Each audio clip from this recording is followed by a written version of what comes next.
बेटा आप आज शुरू करना है failure limitation shortcoming pitfall of classical mechanics write down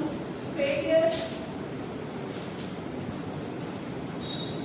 of classical mechanics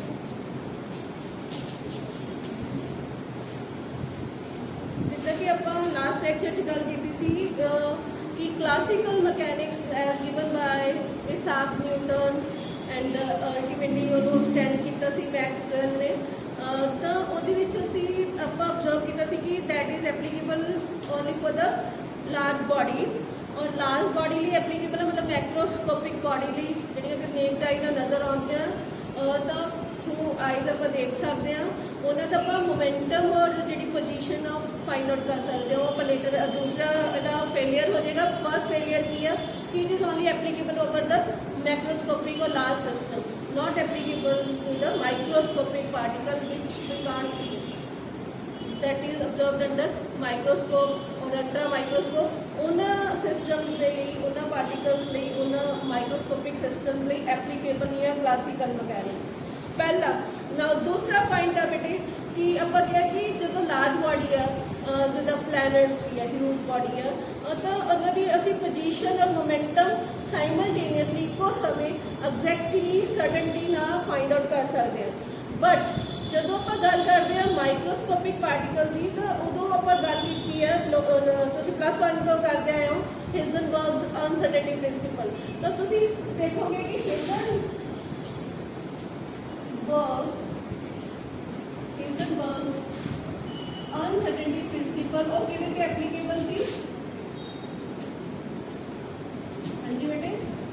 किधर एप्लीकेबल है माइक्रोस्कोपिक पार्टिकल के अकॉर्डिंग टू दैट कि अगर कोई इलेक्ट्रॉन आ प्रोटॉन आ न्यूट्रॉन आ तो अगर उसकी पोजीशन असी exactly at the same time आप अगर उसकी पोजीशन वही कर सकते तो आप एग्जैक्टली उसकी मोमेंटम नहीं फाइंड आउट कर सकते सो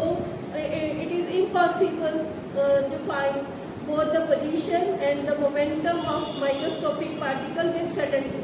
वो नहीं है तो वो कंट्राडिक्टरी हो गया इस क्लासिकल मैकेनिक्स में so that is the another pitfall और failure of the classical mechanics कि क्लासिकल मैकेनिक्स पहले पॉइंट है कि मैक्रोस्कोपिक पार्टिकल के अंदर एप्लीकेबल है तो माइक्रोस्कोपिक पे नहीं हो पाएगा वो कंट्राडिक्टरी हो गया by the principle Heisenberg uncertainty principle another point की classical mechanics जो सी मैक्सवेल the electromagnetic radiation की गल की थ्योरी की गल की electromagnetic थ्योरी की गल की तो ਉਹਦੇ ਵਿੱਚ ਆਪਾਂ ਕਿਹਾ ਕਿ ਜਿਹੜੀ ਲਾਈਟ ਆ ਜਾਂ ਮੈਟਰ ਆ ਜਿਹੜੀ ਲਾਰਜ ਮੈਟਰ ਆ ਉਹ ਲਾਈਟ ਅਮਿਟ ਜਾਂ ਅਬਜ਼ੌਰਬ ਕਰਦੀ ਹੈ ਕੰਟੀਨਿਊਸਲੀ ਠੀਕ ਆ ਨੋਟ ਅਬਰਪਟਲੀ ਅਚਾਨਕ ਨਹੀਂ ਕਰਦੀ ਤਾਂ ਉਹ ਵੀ ਕਿਹੜੀ ਫਾਰਮ 'ਚ ਅਮਿਟ ਕਰਦੀ ਹੈ ਲਾਈਟ ਅਬਜ਼ੌਰਬ ਕਰਦੀ ਹੈ ਜਾਂ ਅਮਿਟ ਕਰਦੀ ਹੈ in the form of radiation in the form of wave ਉਹ ਵੀ ਕਿਹੜੀਆਂ ਵੇਵ ਬੇਟੇ ਕੱਲ੍ਹ ਆਪਾਂ ਗੱਲ ਕਰ ਚੁੱਕੇ ਇਲੈਕਟ੍ਰੋਮੈਗਨੈਟਿਕ ਵੇਵ सो बट जो आप प्लैंक क्वांटम थ्योरी की प्लैंक क्वांटम थ्योरी करने तो पहला कि मतलब क्वांटाइजेशन की गल नहीं की है क्लासिकल मैकेनिक्स ने कि D secret abruptly energy absorb होएगी या अब्रप्टली एनर्जी जी अमिट होएगी बाय अ पार्टिकल वो नहीं दसी गई वो एप्लीकेबल नहीं कर पाया क्लासिकल मैकेनिक्स एक्सप्लेन नहीं कर पाया अनदर फेलियर तो बेटे वो प्लैंक क्वांटम थ्योरी जो आप करते हैं वो क्या कि जो रेडिएशन भी है दे आर आल्सो लाइट जी इलैक्ट्रोमैग्नेटिक रेडिएशन जी light is a part of electromagnetic spectrum तो वो इलैक्ट्रोमैग्नेटिक रेडिएशन जी फॉर्म हो रही है पार्टिकल से माइक्रोस्कोपिक पार्टिकल से माइक्रोस्कोपिक सिस्टम से तो वो जो कंस्टेंट पार्टिकल है वो लाइट अब्जॉर्ब या अमिट करता abruptly in the form of D secret packet of energy and that is called quantum और plural है quanta in case of light it is called photon ठीक है जी so ओदी गल इन्हें नहीं की क्लासिकल मैकेनिक्स से so that is another failure फिर उस तो बाद डी ब्रॉगली कंसेप्ट आप किया डी ब्रॉगली रिलेशन में तुम देखा ओदे अकॉर्डिंग की सी कि light get of light matter की भी ड्यूअल करैक्टर है wave light as well as particle क्योंकि अब्रप्टली एनर्जी अब्जॉर्ब हो रही है ठीक है जी सो बाय द इलेक्ट्रॉन जैसे कि लाइट फॉल कर रही है जनरली आप मनिए कोई सैंपल है सैंपल से लाइट फॉल की तो ਉਹਦਾ कंस्टिट्यूएंट पार्टिकल सेम इलेक्ट्रॉन ਜਿਹੜਾ रिवॉल्व करता around the nucleus in a definite पहला कहते सी ऑर्बिट कोहन मॉडल के अकॉर्डिंग बाद में आप क्या 3 डायमेंशनल स्पेस रिवॉल्व करता तो आप कहते ऑर्बिट तो रिवॉल्व करता तो ऑब्वियसली जो ने एनर्जी अब्जॉर्ब करनी और एक्साइटेड स्टेट में जाना तो ऑब्जेक्टली एनर्जी अब्जॉर्ब करता एनर्जी ऑफ फेलियर ठीक है कंटिन्यूअसली अब्जॉर्ब नहीं करता इलेक्ट्रोमैग्नेटिक रेडिएशन उस तो बाद मैंने जोड़ा है क्योंकि ड्यूअलिटी जी मैटर की है मैटर का ड्यूअल बिहेवियर है like that of light wave nature की है और पार्टिकल नेचर की है उन्होंने डी चौधरी ने प्रूव किया कि सीगा लैम्डा इक्वल टू कितने बराबर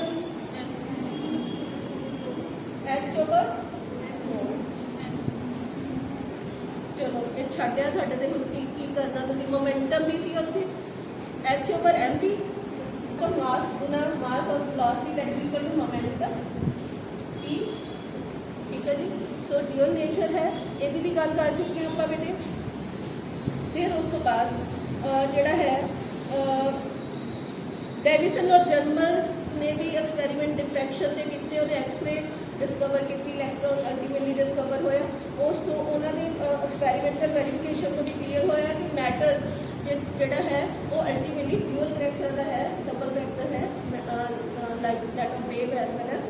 पार्टिकल और उस तो बाद बेटे कि आप क्या अकॉर्डिंग टू लास्ट पॉइंट बार बार रिपीट हो रहा कि according to classical mechanics light जी फॉल हो रही है सिस्टम से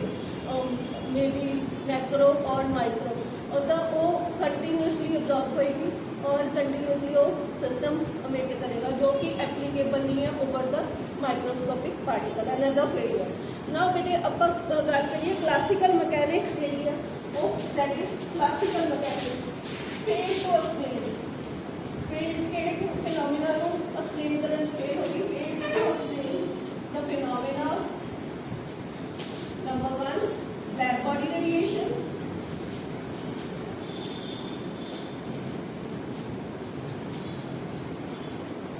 दूसरा है फोटोइलेक्ट्रिक इफेक्ट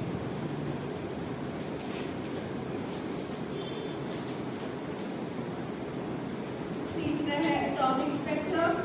चाहे अब्जॉर्प्शन है चाहे वो एमिशन एटॉमिक स्पेक्ट्रम वो एक्सप्लेन नहीं कर पाया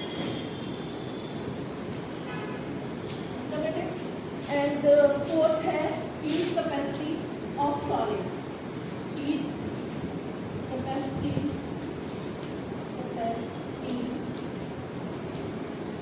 of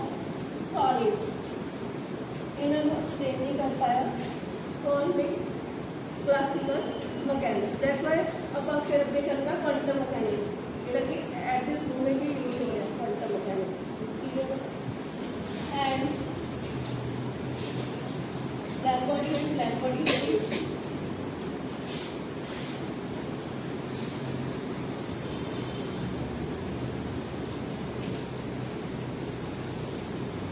in order to understand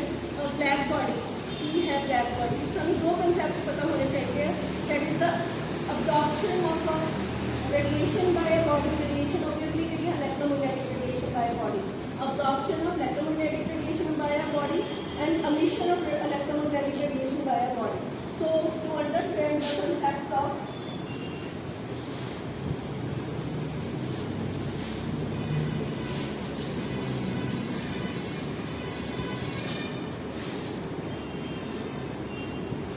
black body radiation black body we must know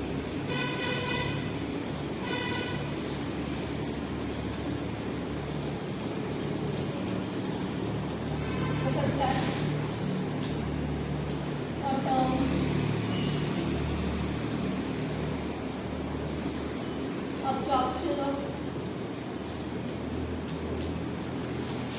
radiation that is electromagnetic radiation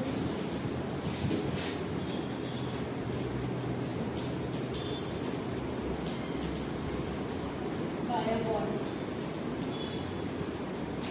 दूसरा है emission of electromagnetic radiation by a body अगर मैं बोलना क्या भी इतने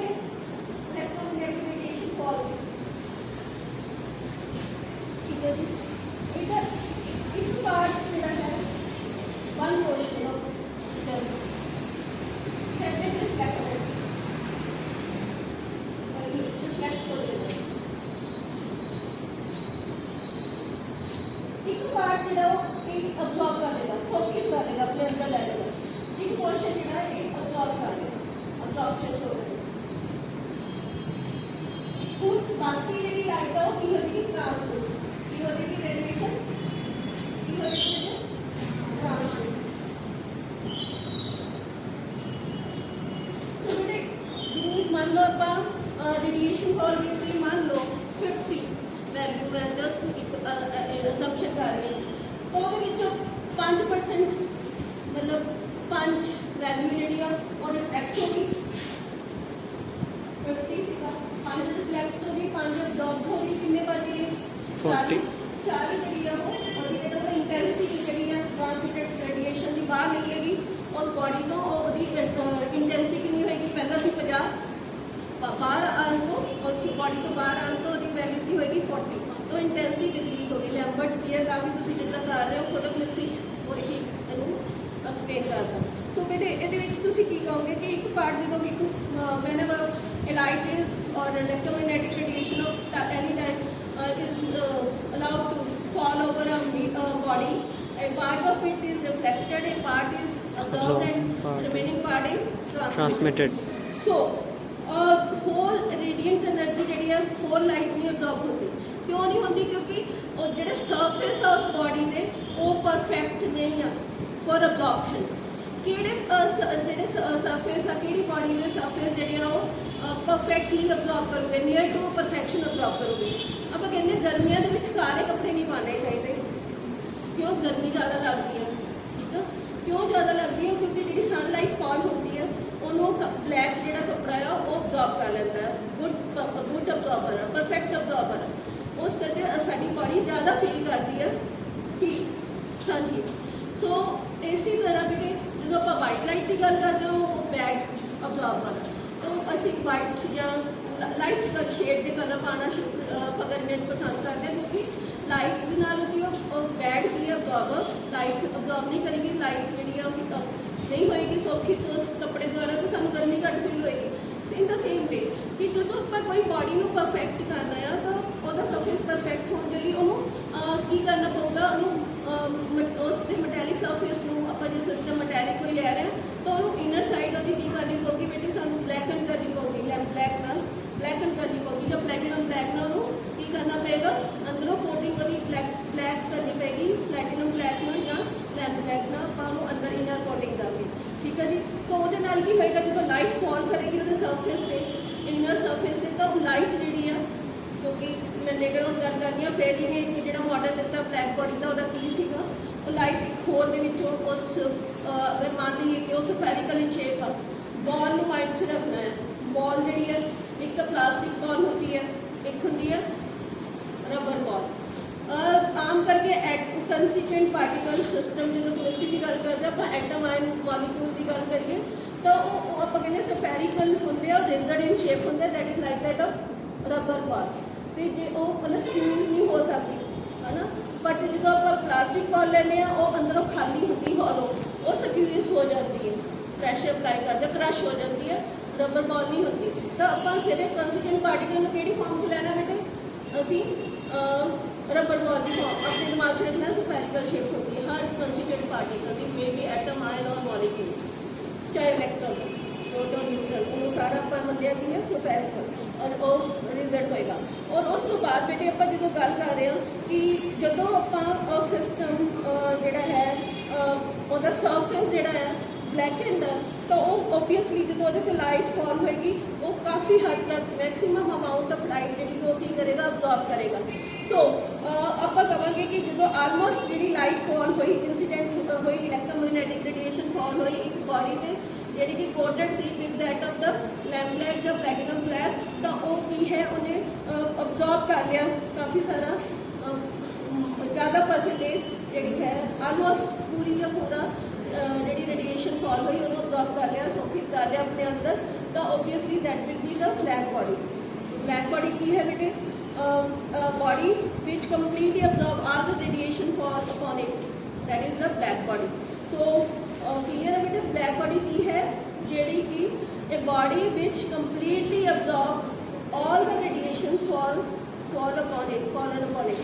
क्लियर है बेटे। नाउ ਹੁਣ ਆਪਾਂ अगर गल करिए अमिशन की, अमिट करेगी कोई बॉडी, अगर ਉਹਦਾ ਸਰਫੇਸ बेटे ਆਪਾਂ ही मैं बॉडी ਲਈ ਇਹਨਾਂ ਨੇ ਹੀਟ ਕੀਤਾ, ਮੈਨੂੰ ਨਹੀਂ ਪਤਾ ਕਿ ਪਰਫੈਕਟ ਕਰੇ, ठीक है। तो ये जी ऑब्जॉर्व की रेडिएशन उन्होंने की करेगी, अमिट करेगी रेडिएशन। ओबीअसली लो टैंपरेचर से सानू पता टैंपरेचर लो टैंपरेचर से कोई बॉडी जी है लो टैंपरेचर वो बॉडी को जो हीट करेंगे तो की करेगी बेटे रेडिएशन अमिट करेगी, और रेडिएशन अमिट करेगी ऑफ लो फ्रिक्वेंसी, की अमिट करेगी रेडिएशन ऑफ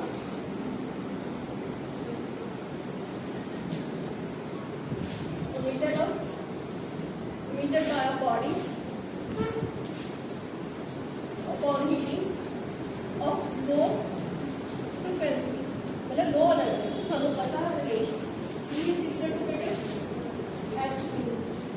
जे टेंपरेचर ना रेगुलेशन है, जे टेंपरेचर घट तो वो एनर्जी जी है वो घट होगी, रेडिएशन की इमिटेड रेडिएशन की energy emitted by the radiation, energy of the radiation emitted वो की होगी घट होगी, हैंस और रेगुलेशन ऑफ फ्रीक्वेंसी भी की होगी बेटे घट होगी। तो जिद्दां जिद्दां आप टैंपरेचर बढ़ावांगे किसी बॉडी का जिन्हें रेडिएशन अब्जॉर्ब की है फ्रॉम एनी सोर्स, तो उन्होंने जिद्दां टैंपरेचर बढ़ावांगे तो वो की करेगी फिर रेडिएशन इमिट करेगी of higher frequency of higher energy. Clear है बेटे। हुण डिफरेंट जो ऑब्जेक्ट ने डिफरेंट सिस्टम्स ने वो रेडिएशन जो उन्होंने हीट करते हैं एक सेम टैंपरेचर से, मान लो 50 डिग्री सैल्सीयस से 3-4 ऑब्जेक्ट ले ले, ठीक है जी, क्योंकि उन्होंने नेचर जो बने हुए हैं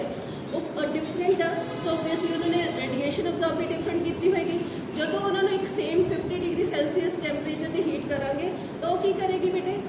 वो रेडिएशन इमिट करेगी और एट डिफरेंट रेट, कोई ज़्यादा थी कोई ज़्यादा एनर्जी थी, कोई घट एनर्जी थी, कोई घट फ्रिक्वेंसी थी, कोई ज़्यादा फ्रिक्वेंसी थी। क्लीयर है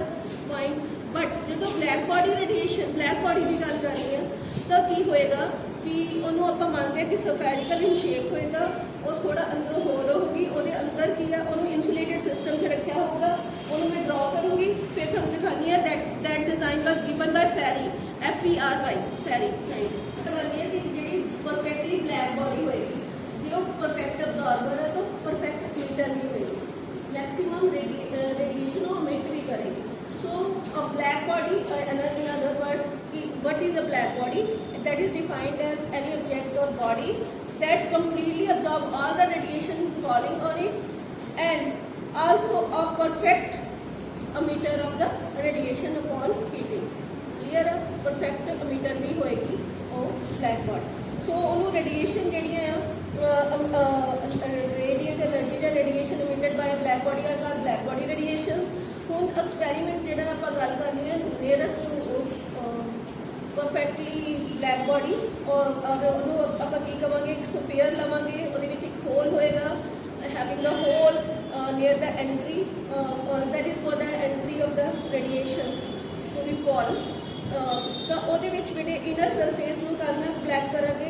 लैंप ब्लैक ना, और लैंप ब्लैक जो ब्लैक इन सरफेस होएगा that help in the complete absorption of the radiation falling upon the inner surface of the body. तो वो एक प्रोजेक्शन होगी मैंने ड्रॉ करनी है, मेरा इतने हम स्फीयर प्रॉपर नहीं बनेगा, तुम कंपास ना बनाओगे तो प्रॉपर बनेगा। मान लो कि होल है बहुत मिनिएचर उसका बहुत घट होएगा सरफेस एरिया, तो आप बेटा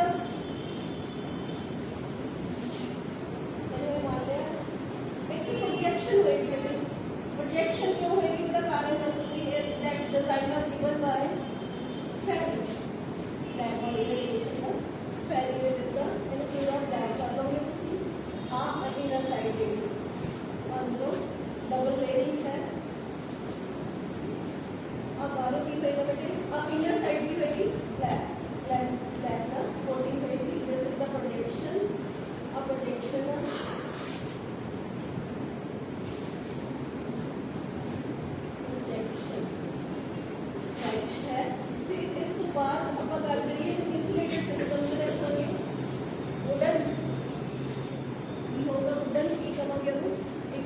कवरिंग कर देंगे ताकि नो हीट एंटर और लीव द सिस्टम। ठीक है जी, ਜਿਹੜੀ ਰੇਡੀਏਸ਼ਨ ਅਮਿਟ ਕਰੇਗੀ ਉਹ ਅੰਦਰ ਹੀ ਰਹੇਗੀ। ਹੁਣ ਲਾਈਟ ਜਿਹੜੀ ਸਿਸਟਮ ਤੇ ਆਪਾਂ ਫਾਲ ਕੀਤੀ ਉਹ ਰੇਡੀਏਸ਼ਨ ਦੀ ਕੋਈ ਟਕਰਾਉਗੇ ਲੈਂਪ ਤਾਂ ਲਾਈਟ ਕੀ ਹੋਣੀ ਪਈ ਹੈ ਰਿਫਲੈਕਟ। ਠੀਕ ਹੈ, ਜੇ ਮੈਚ ਨਾ ਹੋਵੇ ਹੋਲ ਦੇ ਵਿੱਚੋਂ ਇਨਸੀਡੈਂਟ ਲਾਈਟ ਜਿਹੜੀ ਆ ਉਹ ਜਦੋਂ ਸਿੱਧਾ ਪਏਗੀ inner surface coated black surface of this sphere ਔਰ ਅ ਬਾਡੀ ਤਾਂ ਕੀ ਹੋਏਗਾ ਬੈਕ ਆ ਜਾਏਗੀ, ਉਹ ਰਿਫਲੈਕਟ ਹੋ ਕੇ ਬੈਕ ਬਾਹਰ ਆ ਜਾਏਗੀ। बट जो बैच होएगा वो ऑब्स्ट्रक्शन क्रिएट करेगा तो रिफ्लेक्शन मल्टीपल रिफ्लेक्शन हो जानी है बेटा विद इन द स्फीयर। जो रिफ्लेक्शन हो जानी है वो कंप्लीटली टकरा के by one after other reflection ना लाइट अंदर ही की हो जानी है अब्जॉर्ब। क्लियर है? सो ऑब्वियसली वो बॉडी की होगी फिर गुड अब्जॉर्बर परफेक्ट अब्जॉर्बर। जो आप हीट करेंगे तो भी रेडिएशन अमिट करेगा वो भी मैक्सिमम एक्सटेंट। तो फिर अगर इन कमांगे ब्लैक बॉडी है परफेक्ट की है अमिटर है तो इसका कारण की है कि बेटे कि जो ओरिजिन जोड़ा है इन ब्लैक बॉडी रेडिएशन का की है that lie in the vibration of the particle. इस बॉडी के जो कंस्टिट्यूएंट पार्टिकल है बॉडी के पार्टिकल की बनी है कंस्टिट्यूएंट पार्टिकल है उन्होंने जो रेडिएशन फॉर्म हुई तो ओबियसली वो किसी एनर्जी की फॉर्म हुई है इलेक्ट्रोमैग्नेटिक रेडिएशन। वो एनर्जी ऑब्जॉर्व करोगे और ऑब्जॉर्व करके वो वाइब्रेट करना शुरू कर दोगे, वाइब्रेशन एनर्जी उन्होंने बढ़ जाएगी, वाइब्रेट करेंगे ऑसिलेट करेंगे और ਉਹਦੇ ਨਾਲ ਉਹ ਪਹਿਲਾਂ ऑब्वियसली ਜਦੋਂ ऑब्जॉर्व कर हो जाएगी अल्टीमेटली रिफ्लेक्शन ना उस ਤੋਂ ਬਾਅਦ ਜਦੋਂ ਹੀਟ ਕਰਾਂਗੇ अगेन रेडिएशन ਜਿਹੜੀ ਆ वाइब्रेशन ਜਿਹੜੀ ਆ ਹੋਏਗੀ ਉਹਨਾਂ ਕੰਸਟੀਟਿਊਐਂਟ ਪਾਰਟੀਕਲ ਦੀ ਬੋਡੀ ਨੂੰ ਬਣਾਉਣ ਵਾਲਿਆਂ ਦੀ ਉਹ ਵਾइब्रेशन ਜਾਂ ऑसिलेशन होने ਦੇ ਨਾਲ ਕੀ ਹੋਏਗਾ ਬੇਟੇ कि वो अल्टीमेटली रेडिएशन अमिट करेगा केडी फॉर्म में in the form of electromagnetic radiation. Clear है बेटा? इनका टॉपिक ये black body and black body radiation का खत्म हो गया। उस तो बाद आप करना है Kirchhoff's law of thermal radiation.